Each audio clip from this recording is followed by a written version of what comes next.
சரி, இதில பார்த்தீங்கன்னா, கோட்ஸ் அண்ட் குரூப் கோட்ஸ் பத்தி நம்ம பார்க்க போறோம். கோட்ஸ் அண்ட் குரூப் கோட்ஸ்ல வந்து இங்க பி நோட் பண்றாங்க. இந்த பிங்கிறது வந்து பிட்ஸ் மாரிங்க.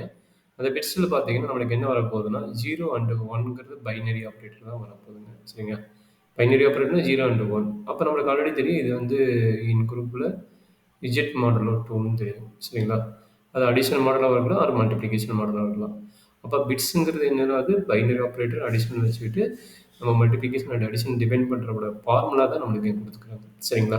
இப்ப 0 அண்ட் 1, 0 அண்ட் 1 2யும் ஆட் பண்ணா நம்மளுக்கு என்ன வரும்? இஜெட்2. இஜெட்2ல என்ன இருக்கு எலிமெண்ட்? 0 அண்ட் 1 மட்டும் தான் இருக்கும். 2ங்கிற எலிமெண்ட் இருக்காது. அப்ப நம்ம இத ஆட் பண்ணாலும் சரி, மல்டிப்ளை பண்ணாலும் சரி, நம்மளோட எலிமெண்ட் எங்க இருக்கணும்? இஜெட்2ல தான் இருக்கும். அப்ப ஆட் பண்ணுங்க. 0 + 0 0, 0 + 1 1, 1 + 0 1, 1 + 1 வந்து 2ன்னு வரும். அந்த 2 வந்து இஜெட் மாடுல வரும்போது அகைன் 0 ஆயிடும். இத வந்து அடிஷன் மாடுலம்பாங்க. இத பிட்ஸோட நம்மளுக்கு என்ன கிடைக்கும்? அ சம் ஆஃப் த அடிஷனலோட கான்செப்ட். அதே வந்து மல்டிப்ளிகேஷன் வந்துச்சுன்னா, 0வோட எத மல்டிப்ளை பண்ணா 0 தான். அப்ப 1 × 1 1 அந்த கான்செப்ட் இங்க அப்ளை ஆயிடும். சரிங்களா? இது வந்து கோட்ஸ்க்கு யூஸ் பண்ண நார்மல் அரித்மெடிக் ஆப்பரேட்டரோட மீனிங். சரிங்களா?